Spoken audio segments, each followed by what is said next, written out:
Baik, assalamualaikum warahmatullahi wabarakatuh. Bertemu dengan Edi Rawan di sini. Di sini kita akan membahas bersama tentang dua pokok pembahasan di mata kuliah pengantar ekonomi makro. Yang pertama tentang indeks harga konsumen dan dampak inflasi. Baik, langsung saja. Yang pertama adalah tentang indeks harga konsumen. Yang dimaksud dengan indeks harga konsumen atau IHK ini adalah suatu ukuran perubahan harga rata keseluruhan gaya hidup, artinya baik pembelian barang dan jasa oleh konsumen dari waktu ke waktu. Nah, di IHK-nya ini, di IHK ini sendiri, ini bisa mengukur atau bisa digunakan untuk mengukur tentang biaya hidup, di mana biaya hidup itu juga dari pembelian barang jasa oleh konsumen dari waktu ke waktu. Nah, jadi masalahnya siapa yang menghitung IHK? Yang menghitung IHK itu adalah BPS atau Biro Pusat Statistik. Kemudian adapun perhitungan IHK itu sendiri, yang pertama adalah tetapkan isi keranjang barang apa saja yang paling penting bagi konsumen, kemudian tentukan bobotnya, kemudian tetapkan harganya, dan hitung harga atau biaya isi keranjang, dan pilih tahun dasar dan hitung indeksnya. Baik, untuk mempermudah atau supaya Anda bisa paham tentang IHK, kita langsung ke slide berikutnya. Di saat ini adalah contoh dari perhitungan IHK. Yang pertama adalah langkah pertama menetapkan jenis barang atau rata yang dibeli konsumen. Contohnya adalah 40 kg beras dan 10 kg gula. Itu dimana dari tahun 2021 sampai dengan tahun 2003. Kemudian langkah kedua adalah mengetahui harga masing-masing daripada komoditas yang akan kita hitung. Ya, kemudian langkah ketiga hitung biaya keranjang belanjaan. Ya, kemudian yang keempat langkah yang keempat adalah pilih tahun dasar, di mana tahun dasarnya 2001 untuk menghitung IHK setiap tahunnya.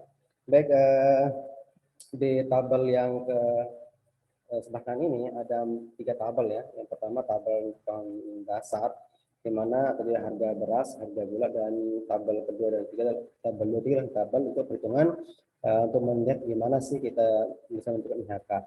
Baik, sebelum untuk IHK, kita harus melihat dulu total biaya beras dan gula. Di mana di tahun 2001 adalah tahun dasarnya. Untuk tahun dasar 2001 kita gunakan tahun 2001. Di mana 3.500 ini adalah harga beras per kilogramnya 40 ditambah dengan 4.500 harga gula ya kali 10.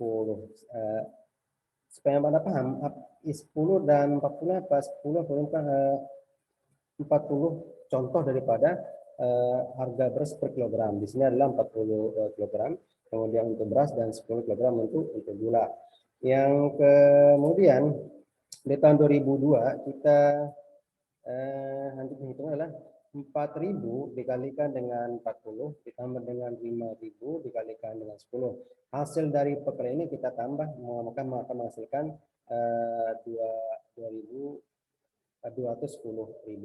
Yang kemudian di tahun 2003 di tahun 2003 kita juga menghitung juga 5.000 dikalikan 40, di mana 5.000 adalah harga beras kali 40 per kilogramnya ditambah dengan 5.500 yaitu adalah harga gula per kilogramnya kali 10. Hasil daripada ini maka kita akan tambahkan, maka akan masukkan 225.000 rupiah. Ya, kemudian ini kita sudah menghitung ya, tahu total biaya beras dan gula. Sekarang kita akan menghitung IHK-nya. Nah, untuk menghitung IHK-nya adalah sebenarnya kita akan melihat tahun dasarnya. Nah, tahun dasar di sini 2001. Tinggal dibagi saja 185.000 dibagi dengan 10.000. Karena sini tahun dasarnya 2001, maka tahun 2000 dasarnya 2001 tersebut. Di mana 185 dibagi dengan 185.000 kali 100 maka hasilnya 100. Kemudian tahun 2000 di mana IHK tahun 2002 adalah 210.000 dibagi dengan 185.000 dan 150.000 adalah tahun dasar. Lagi sekali untuk menghitung tahun dasar. Nah, tahun dasarnya 2001 di mana IHK tahun 2002 itu dibagi dengan total biaya komoditi tahun 2002 itu dibagi dengan total komoditi tahun 2001, di mana 210.000 dibagi dengan 185.000 untuk tahun 2001, maka dikalikan 100 maka akan menghasilkan 113. Dan 2003 lah kita menghitung IHK 2003 sepertinya kita, seperti biasa kita melihat tahun dasarnya ke tahun 2005 tahun 2001 di mana di sana ada 255.000 total biaya komoditasnya untuk tahun 2003 dikalikan dengan total komoditas tahun 2001 sebanyak 185.000 dikali dengan 100 maka akan menghasilkan 138.000. 158 biasa ya.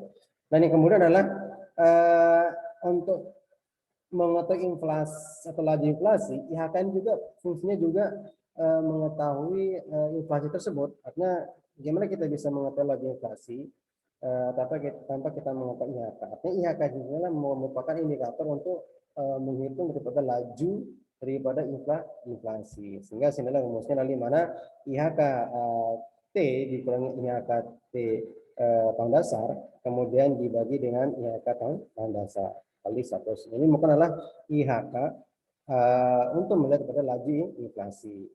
Jadi fungsi daripada IHK ini manfaatnya pertama adalah untuk melihat biaya hidup, ya kemudian untuk melihat laju inflasi. Nah, yang kemudian yang jadi masalah apakah inflasi tersebut? Inflasi adalah kecenderungan dalam perekonomian di mana harga secara umum mengalami kenaikan secara terus-menerus. Kemudian berlakunya perubahan harga tersebut menyebabkan indeks harga perlu dibentuk untuk menggambarkan tingkat perubahan harga yang berlaku di negara. Kemudian inflasi didukung melalui indeks harga. Seperti yang saya jelaskan ini adalah di mana inflasi ini untuk melihat laju inflasi kita sudah IHK tersebut. Di mana indeks harga daripada barang digunakan konsumen. Nah, kemudian adalah ada beberapa istilahnya cost push inflation dan demand pull inflasi, di mana salah satu sebab daripada terjadinya inflasi dari segi permintaan dan penawaran. Dari segi penawaran adalah di mana inflasi terjadi akibat kenaikan biaya di sekitar atau di sektor produksi yang pada akhirnya akan menaikkan harga secara umum. Artinya di sini adalah dari cost push inflation kita menitiberkan inflasi itu terjadi akibat daripada kenaikan daripada biaya produksi sehingga akan mengakibatkan nilai atau jual atau harga jual dari produk tersebut akan mengalami peningkatan. Nah, peningkatan daripada harga tersebut mengakibatkan daripada inflasi. Nah, kemudian dari segi permintaan yaitu di mana inflasi yang disebabkan karena kenaikan permintaan masyarakat yang berlebihan, sedangkan persediaan atau penawaran tidak mengalami perubahan. Akibatnya terjadi kenaikan harga secara umum. Ini artinya dari mana permintaan melebihi dari penawaran sehingga ini akan mengakibatkan daripada inflasi tersebut.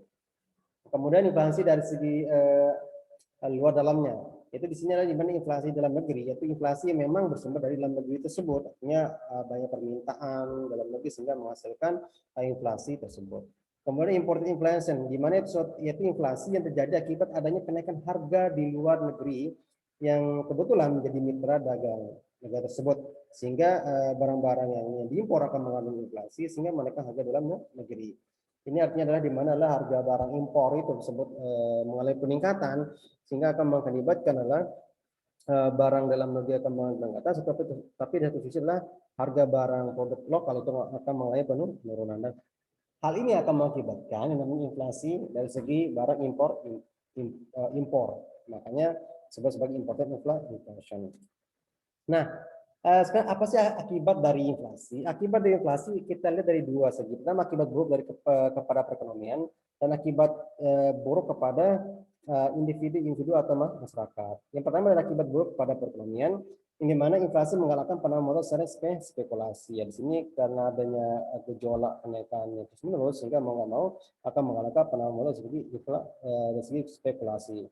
Yang sisi orang tidak mau berani megang uang secara cash karena nilai nilai uang tersebut mengalami penurunan, maka banyak orang berspekulasi seperti membeli tanah atau membeli barang-barang yang tidak bergerak, yang memiliki risiko yang lebih rendah ya, sehingga kalau orang memegang uang dalam masa inflasi ini akan bisa merugikan.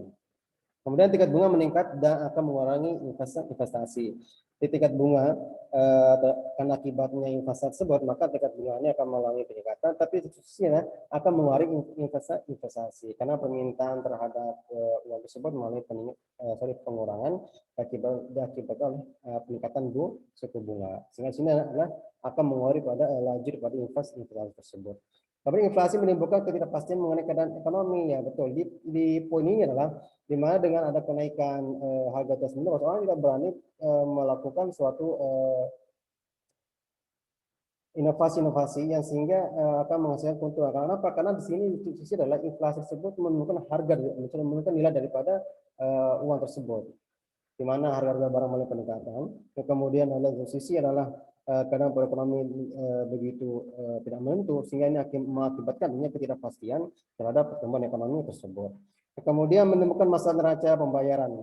Di poin ini adalah salah satu poin yang penting adalah di mana adalah adanya kenaikan daripada barang impor, sehingga sini akan mengakibatkan adalah permintaan inflasi, permintaan meningkat terhadap barang impor tersebut akan mengakibatkan modal akan keluar ke luar negeri. Nah, sehingga dengan adanya modal keluar negeri tersebut, sehingga akan mengakibatkan adalah nilai tukar terhadap mata uang asing akan mengalami jarak yang begitu jauh, dan ini akan mempengaruhi pada neraca pembayaran tersebut. Sekali-sekali di sini adalah poinnya adalah banyak permintaan barang impor sehingga mengakibatkan adalah produk lokal itu akan penurunan, dan ini akan berdampak pada arus modal itu akan keluar ke luar negeri, dan mengakibatkan pula adalah nilai tukar mata uang asing akan mengalami sangat-sangat jauh beda, ya, dan ini akan mengalami terhadap ketimpangan daripada neraca pembayaran tersebut.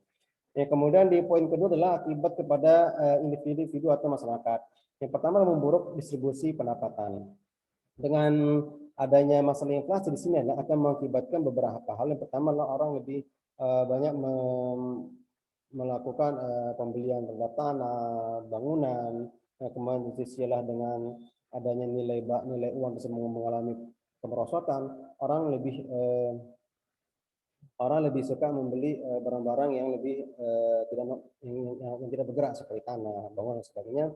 Dan di satu sisi adalah distribusi pendapatan di sini akan mengalami ketimpangan jauh. Satu sisi adalah orang bisa membeli bangunan atau tanah, tapi itu sisi dengan orang memiliki pendapatan yang begitu rendah, ya, ditambah lagi dengan nilai daripada uang tersebut merosot akibat inflasi, ini akan menimbulkan ketimpangan daripada distribusi pendapatan.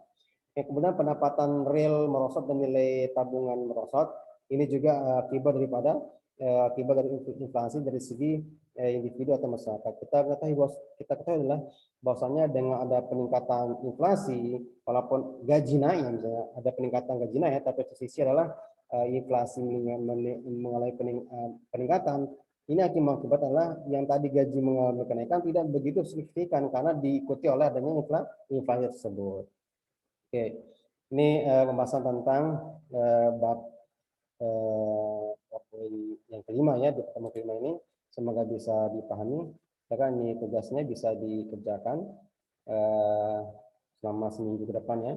Dan ini pertemuan saya yang kelima. Semoga bisa dipahami. Saya akhiri dengan ucapan assalamualaikum warahmatullahi wabarakatuh.